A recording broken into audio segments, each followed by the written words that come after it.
see the world through other people's eyes. Now, empathy is a quality of character that can change the world. Hi, it's Edwin Rutsch from the Center for Building a Culture of Empathy. And today I'm here with Sam Vaknin. And Sam is a diagnosed psychopathic narcissist and an expert on narcissism. And we're going to be talking about how we can build a culture of empathy. So thank you very much, Sam, for joining me. Thank you for having me. Would you like to introduce yourself a bit more? Talk a little bit, just a bit more about yourself and your background? Well, I have different hats. I'm an economic advisor to governments. I'm editor-in-chief of Global Politician and so on and so forth. But I think what's relevant to this program is the fact that, as you've said, I've been twice diagnosed with malignant narcissism, pathological narcissism, and that I've authored a series of books and e-books about personality disorders, the most notorious of which is Malignant Self-Love, Narcissism Revisited. Okay, so what I'm really working on is through the Center for Building a Culture of Empathy is exactly what the title is of our organization, is how we can increase the level of empathy within society. And the narcissists and the psychopathy are kind of conditions that are known for kind of a lack of empathy. Mm-hmm. And you've been exploring the topic of empathy. You've written about it and have a web page. And how would you, to start with, how do you personally define empathy? Well, there's a serious debate still ongoing. Started 100 years ago, more than 100 years ago, and still ongoing strong. Whether empathy is a learned thing, whether it can be inculcated, can be acquired, or whether it is innate, inborn. We know that infants, and even infants, let alone children, display empathy in a variety of settings. So that would seem to indicate that people are born with empathy. On the other hand, we know that full-fledged empathy, which I will discuss in a minute, is an integral part of the social process of socialization. In other words, it is acquired. So there seem to be arguments in favor of this version or that version. Empathy has two components. The first component is what I call cold empathy. It is known in philosophy as intersubjectivity. In other words, the ability to identify moods, emotions, feelings, affects in other people. This component, the intersubjective component, is utterly cold in the sense that it has no emotional complement. It's merely the process of identification, merely the process of labeling what we see, classifying it, a taxonomy.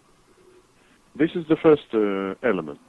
The problem with the intersubjective element, or cold empathy, is that when we watch someone and we say, this guy is sad, or this woman is happy, we cannot be sure at all that what we label as sad, that sadness as we perceive it and as we had experienced it introspectively, is the same emotion that the other person is experiencing. So the problem with the intersubjective agreement is that we are using unclear, ambiguous, arguable terminology. We cannot agree on a common dictionary because we have no access to the mind, psyche, and soul of other people. We have access only to ourselves, known as introspection. Mm-hmm. So this renders the intersubjective element of empathy very and highly dubious. Then we have a second element, and that is the element of emotional arousal. When we have identified, when we have labeled, when we have recognized what's happening to someone else, we very often react emotionally.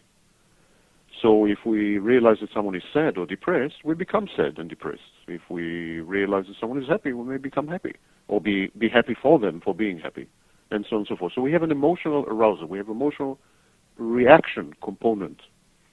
Now, the emotional reaction component is in all probability innate, in all probability learned, because we know, for instance, that infants smile at their mothers, and we know that children between the ages of 4 and 6 display similar behaviors. They are sad when others around them are sad, and they're happy when others around them are happy, and so on. That's probably an innate thing. The intersubjective agreement, the aforementioned part, which is, as I said, depends on a common dictionary which cannot be verified, cannot be falsified, cannot be proven. That part is probably learned, probably acquired, and is part of the socialization process. We learn to identify and label things, and we do it almost automatically. Sam, could I just reflect what I'm hearing so far?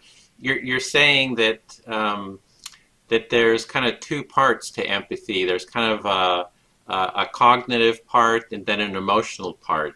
True. Right, and then that there's also kind of you've heard of debates of whether empathy is innate, that we're born with it, or that we learn it, nature and nurture. So, and it could be a combination of both, because I think that's, really... That's my view. My view is that it is a combination of both. The intersubjective agreement is learned, and the emotional arousal aspect is innate. The intersubjective thing is problematic, as I've just said. We cannot be sure that the other person is sad as we are sad. It depends heavily on introspection. We attribute to other people what's happening inside ourselves, and this is called projection in psychology. It is actually considered as a pathological defense mechanism. So there is a pathological element in empathy. If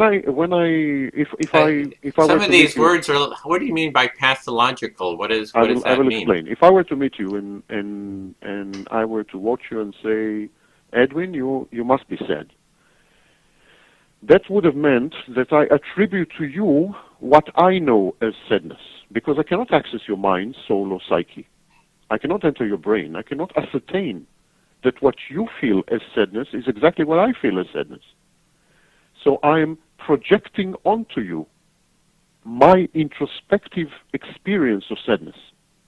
That's the only way.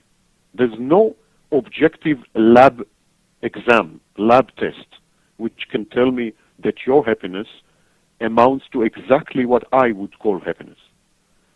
We can't even agree on colors. I don't know if what you see as red is what I see as red.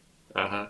I know that there is a frequency of red, light wave frequency of red, but I don't know if you experience this frequency the same way that I experience this frequency. So we are locked inside our minds forever. We don't really communicate.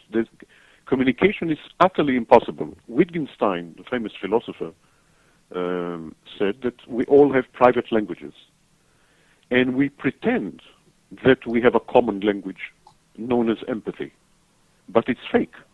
It's utterly fake. What we do is we project our own experiences and emotions onto each other, assuming implicitly that we all share the same pool of experiences and emotions. That is utterly unprovable proposition. Well, you had mentioned the kind of the emotional and affective empathy, and as I understand it, that kind of happens through mirror neurons. So as we do an action or see an action, we have the same neurons firing in our body. So I'm actually looking at your picture here of you with your hand. Your chin on your hand and holding your glasses, and according to the mirror neurons is that as I understand it, how that works is when I see you having your hand, your chin on your hand, and when I do it myself, that the same neurons fire in myself. But What's that? This is an action. This is not an emotion. Empathy is putting yourself in someone else's shoes emotionally. Actions are actions. A robot can mimic me. That has nothing to do with empathy. Yeah, but there's feelings associated with that. When kind of with the position, of the hand, the arm. Really? That How do you know what I there's felt? How do you know what I felt when this photograph was taken? Well, I know I'm doing it myself right You now, don't. kind of The answer is mimicking. that you do not. Anything else you say is pretension. You do not know what went through my head, how I was feeling at the time the photograph was taken. You can assume, you can presuppose or suppose, you can speculate. You cannot know. Moreover, even if you do speculate correctly, for instance, you say you were sad. Sam, I think you were sad when the photograph was taken, and I confirm to you that I were to confirm to you that I was sad. Still, we don't know that what you define and experience as sadness is what I define and experience as sadness. My sadness is not necessarily your sadness. In all probability, it is not. Yeah, well, So, it seems like the mirroring. I mean, you're familiar with mirror neurons and the kind of the research behind that, where it's kind of like that we kind of simulate the other person, within ourselves through the mirroring of motor, actions, Edwin, there is right? no objective way to prove that what I feel is what you feel. There is no way known to humanity right now, maybe in 2,000 years. Right now, there is no way to prove that what I feel as sadness is what you feel as sadness. And no amount of words and mimicry and gimmickry will change this fact. It's a fact. When you are happy and I am happy, there is no way to prove that my happiness is your happiness, or vice versa. I label my emotion happiness, having experienced introspection, looking inwards. I label my emotion happiness. You look inwards and label your emotion happiness, and we have no way on earth to know that what you experience as happiness is what I experience as happiness. Well, how about the studies about with pain, where they do these fMRI studies where they have one person. That's a very old hat. It's a debate that's been going on since the 17th century. It's known as dualism. Whether physical or physiological phenomena associated invariably with reports of emotions actually are these emotions. In other words, if people report pain and at the same time there's a certain fMRI phenomenon, and this fMRI phenomenon occurs all the time together with pain, can we say that what we are seeing in the fMRI picture is the pain? Can we say that it causes the pain? Or is it caused by pain? Or is it completely... So we say in philosophy that correlation is not causation. We can correlate phenomena, but we have no idea what's happening. We cannot link them in a meaningful way. So whenever there's pain, yes, there are some biochemical and electrical and magnetic changes in the brain. So what? Well, I don't know how these phenomena are connected to pain. I don't know if they cause the pain, are caused by the pain, or how they are linked to the pain at all. And I don't know if my pain, if the way I experience and feel pain is the way you experience and feel pain, even if we have the same magnetic phenomena in the brain. Yeah, you're talking about like 100% the sameness, right? I mean, you can have Not kind of like a 110. Give me general. 10%, I will be happy. Not 110. Well, it's like you've heard this the studies in Parma, Italy, where they had actual a specific neuron wired, electronic with electrodes or whatever, where when that neuron fired, it was a motor neuron. When that neuron fired, it set off a sound that they could know whenever Edwin, you are confusing two issues, and we are running in circles, I'm afraid. We're beginning to repeat ourselves. You are confusing, the first issue you are confusing is between physical phenomena, objective physical phenomena, which happen and are reported by people to cause certain feelings, emotions, and so on. We have no way of proving that these physical phenomena that happen together with the pain, for instance, or together with the happiness, or together with the hunger, or together with whatever. We have no way of proving that these physical phenomena cause these emotions, are caused by these emotions, or are anyhow linked to these emotions. We just know that they co-occur.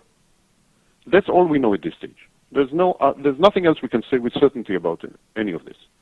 The second confusion is that you are talking, when you are using the word pain, and I'm using the word pain, when you are using the word hunger, and I'm using the word hunger, when you're using the word happiness, and I'm using the word happiness, we have no way of proving that you and I are experiencing the same things, because I have no access to your mind, and you have no access to my mind. And all minds are completely distinct. It's as simple as that. I don't think anyone would argue with it. I don't know how you feel hunger. I don't know what you hunger for. I don't know how you feel hunger. I don't know what's going on in your mind when you feel hunger, and so on. And you don't know anything about me. We are using the word hunger to describe an agreement regarding a certain emotion. But this agreement is non-verifiable, non-falsifiable, and not objective by any stretch of the imagination. Yeah, well, that is my understanding with the mirror neurons is that there is, you can kind of test what's going on with the individual neurons in our brain, and you can see, how they're firing and see kind of similarities. If the macaque monkey that they were using, whenever it raised its arm, or reach, actually it was kind of reaching for, whatever it was reaching for, to hear different stories about it was reaching for, it would fire a neuron, a motor neuron. And that when the monkey saw someone reaching for the peanut, or let's say it's the peanut, and when they reached for it themselves, that same neuron fired. So this shows kind of like kind of a simulation that we have inside of ourselves, that the same neuron is firing, and that's kind of been extended to humans as well, as I understand. So I see that as kind of like, that's kind of like the kind of the main, grounding, I think, of, mirror neurons and, how empathy works at kind of maybe the affective level. Next question. Okay. Well, then, let's see. The next thing would be is, one thing I like to do is look at metaphor. Like, empathy is often described as standing in someone else's shoes and looking through someone else's eyes. Yeah. And for me, empathy is like a cornucopia in the sense that, it creates kind of this richness of experience, just like a cornucopia, the horn of plenty that is the Norse legend. And I was wondering, do you have a metaphor for those two types of empathy that you talked about, the kind of the cognitive and the emotional affective? Well, cold empathy is like a library. It's like classifying, like labeling, classifying. The Dewey system, the Dewey method, or the Dewey system of emotions. We watch them, we make certain assumptions, then we classify them, we label them, put them on a shelf. That's the cold element, the cold component. The emotional arousal part, there is a debate. There was a psychologist by the name of Carl Rogers. He thought that we react emotionally to what we see in other people because we have been taught to react that way. He believed, for instance, that we would not inflict pain on someone else, because then we would feel guilty. So it's not that we empathize with that person. Carl Rogers says that, yes? He says that it's not that we empathize with this person, it's just that we want to avoid pain in ourselves. We want to avoid pain, the pain of feeling guilty and feeling blameworthy. So that's why we don't hurt other people, not because we empathize with them, not because we understand them, not because we, but because it's a selfish thing. Uh-huh. So that's one approach. I would say that emotional arousal is mirroring, indeed. I think emotional arousal is mirror, and the intersubjective part is a library. Okay, well, that's a great metaphor. Really, I hadn't thought of that library part. So, from what I've been hearing about psychopathy, is that people who are psychopaths have the library way of seeing the world, and but don't have the mirroring part. Does that resonate Yes, with what yeah, your that's experience absolutely is? yes, that's absolutely true. Narcissists and psychopaths, the two mental health disorders that are characterized by the absence of empathy. Actually, it's not true to say that narcissists and the current orthodoxy is that narcissists and psychopaths do not have empathy at all. In my view, that is completely wrong. I think both narcissists and psychopaths are actually hypersensitive, hyperintuitive, and they perceive other people very deeply and very thoroughly. And therefore, I think they have what I call cold empathy. They have the library function. They're able to watch a person and then catalog that person, bisect and catalog the person, and classify the person's emotions and so on and so forth. So they do have cold empathy. What they don't have is the emotional complement. They are not aroused emotionally by someone else's plight, by someone else's predicament, by someone else's emotions, facial cues, body language. They lack the emotional arousal component. Yes, you're right. That's in my view, that's the way it is. Okay, and that's your experience. I mean, as a person that's been diagnosed with psychopathy, that you're kind of like an embodiment of that. Would you say? I mean, you're kind of living that experience.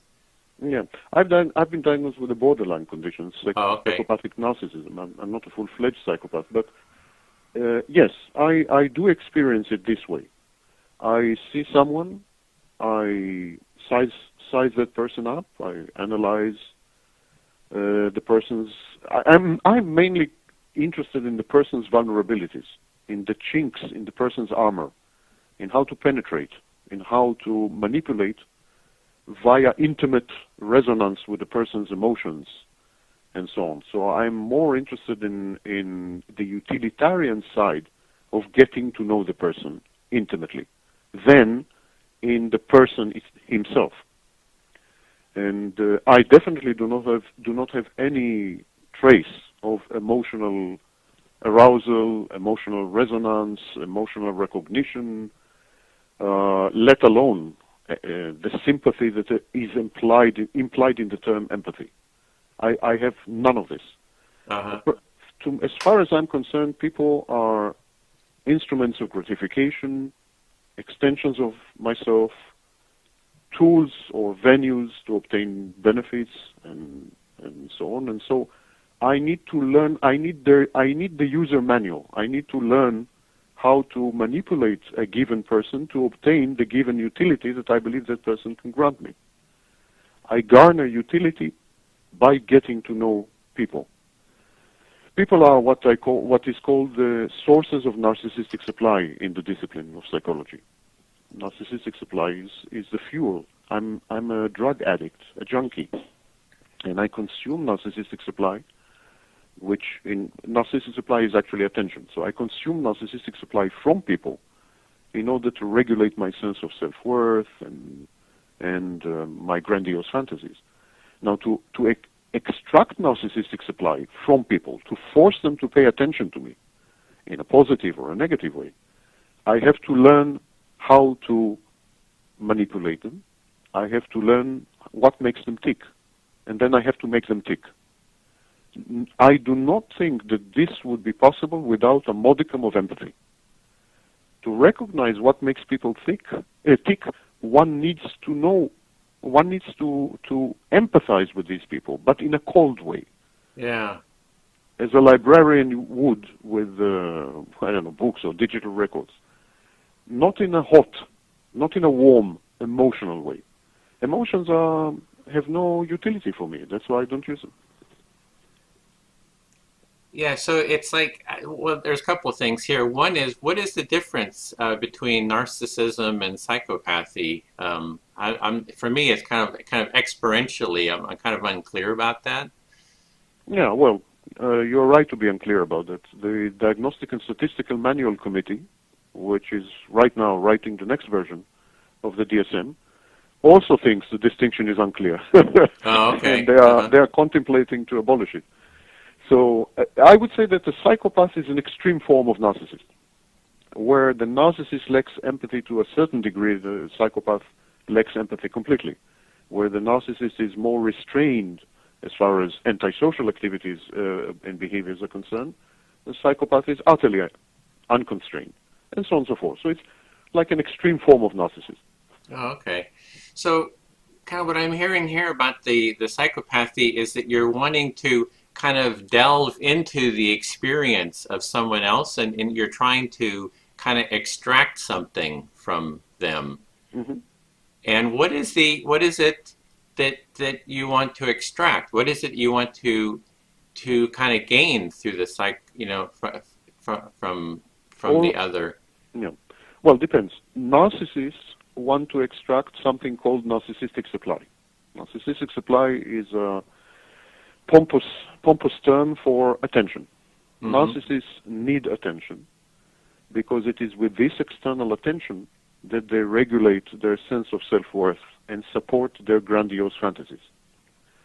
Psychopaths need material, tangible benefits. Psychopaths usually want money or power, so they are more utilitarian in their behavior, and they're not so concerned with attention, adulation, admiration. They're not really after that. The narcissist is more concerned with his. The narcissist is a bit hermetically enclosed in his universe. The narcissist has this image of himself as omnipotent, omniscient, perfect, brilliant, and he needs people to tell him all the time, yes, you are brilliant, yes, you are perfect, yes, you are omniscient and omnipotent, and so on. So he needs to force people to tell him that, to confirm to him, to affirm, to support, to buttress his totally unrealistic self-image. And so what he does, he converts people, he coerces them into becoming sources of narcissistic supply. And to do that, he needs to understand people. If you don't understand people, if I as a narcissist was utterly unable to understand people, I would not be able to convert anyone to my cause. I would not be able to make anyone tell me that I'm brilliant, great, perfect, omniscient, omnipotent. So it is this ability to know people and to convert them to my cause that I call cold empathy. Mm.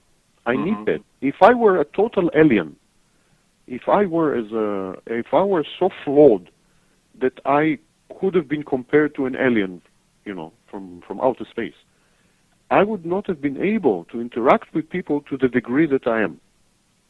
So I must have some modicum of empathy. And same goes narcissists, a con man, a con artist, a scammer. If a scammer or a con artist is utterly unable to understand people, then how can he defraud them? You need to understand people to pull a fast one on them, over them. Yeah, it kind of feels like there's a sense of control in there. It's like you want to go into the psyche, into the being of the other, and kind of control kind of their emotions, or. Yes, there is an element of body snatching, if you wish. Uh-huh. Yes, of course. The narcissists and psychopaths are control freaks. They're control freaks because their life depends on it. If a narcissist who is unable to garner narcissistic supply crumbles, disintegrates, because he can no longer support his self-image, and he falls apart. So it's a life and death situation. I need to be able to control my sources of supply. But we're discussing empathy, not control, and not narcissism. So the only way I can make people do what I want is by understanding them. If I do not understand people, how can I make them do what I want? Yeah. And the same with the psychopath. I gave you an example of a fraudster, someone like Bernie Madoff. You know, if Bernie Madoff had no inkling of what it is to be human, if he was utterly devoid of empathy, how was he able to con hundreds of people?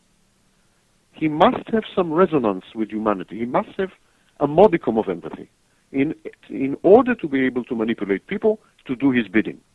And this modicum of empathy is what I call cold empathy. Right. Because he has no emotions, evidently. So he did what he did. He's a totally unemotional person. So there's no emotional element, but there is definitely a cognitive element of empathy in the narcissist and in the psychopath.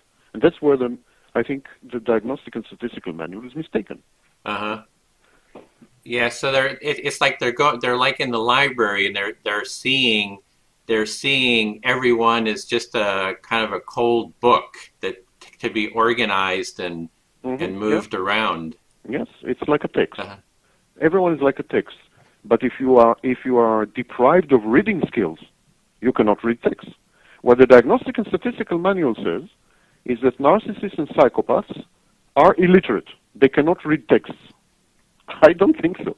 I think narcissists and psychopaths can read these books, can read people, but they don't care. They have no emotional response. Yeah. Well, what I'm looking at is how do we build a culture of empathy, and that's why I'm so interested in these in psychopathy and narcissism, because I always see in the articles and the books they talk about empathy. I mean, it's narcissism and psychopathy. Lack of empathy. So to really kind of understand what's going on with that, and then to see how do we go about creating a culture of empathy. Is it you've talked about psychopaths being aliens. It kind of sounds like it's a hopeless cause. Are there ways that we can promote empathy within this community? Is it empathy with psychopaths and narcissists? Psychopaths, yeah. How do we build a culture of empathy? With these people, with narcissists and psychopaths? Yeah. No, that's a hopeless case. That's a hopeless case because they are structurally defective. These people, narcissists and psychopaths, are beyond redemption, if you wish, as far as empathy goes. You cannot generate in them emotional arousal because their emotional apparatus, their equipment, has been damaged beyond repair at a very, very early stage. So there's nothing you can do about it. What you can do is you can teach them, you can modify their behaviors, their antisocial behaviors, to the extent that they don't cause damage, or to limit damage limitation or something, damage control. But you cannot do much to alter them, to change them. They are beyond developing empathy skills. Well, you were saying that. Moreover, if you allow me one more sentence. Mm-hmm. Moreover, I think many scholars and public intellectuals such as Christopher Lasch and Theodore Millon and others say that society at large, especially Western society, but not only Western society, at large, is becoming more and more narcissistic and psychopathic. And so the narcissist and the psychopath have no incentive to change. Society is adapting itself to their values, to their scale of lack of emotion and so on. Why change? I mean, it pays to be a narcissist and a psychopath in modern Western society. It's a winning adaptive proposition. Yeah. So, for example, when businesses say the sole value of business is to make more money, it's like promoting psychopathic kind of values and way of being. Exactly. Yes. Exactly. There are studies by Hare and others who these psychologists demonstrated that the business environment nowadays is utterly psychopathic. So yes, and in the financial industry, in business at large, in the army, in foreign affairs, and you name it. I mean, the whole thing is becoming more. All of human society, human culture is at least the Western part. But I think the East is fast closing the gap. I think the East is becoming more and more Westernized. Mm-hmm. We have succeeded, quote unquote. We have succeeded to develop an utterly narcissistic and bordering on psychopathic realm. Mm-hmm. realization.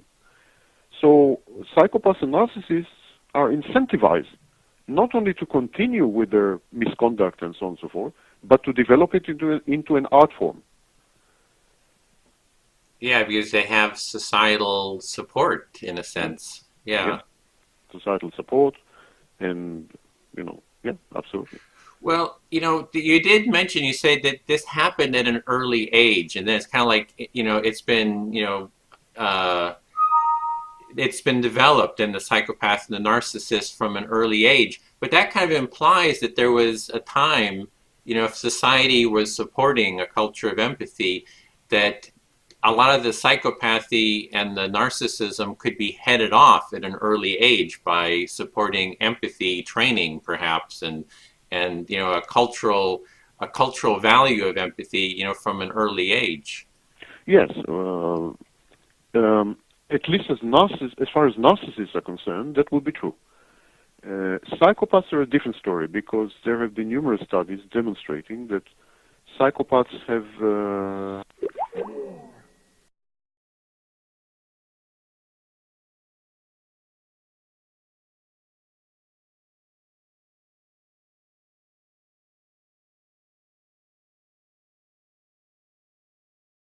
see the world through other people's eyes. Empathy is a quality of character that can change the world.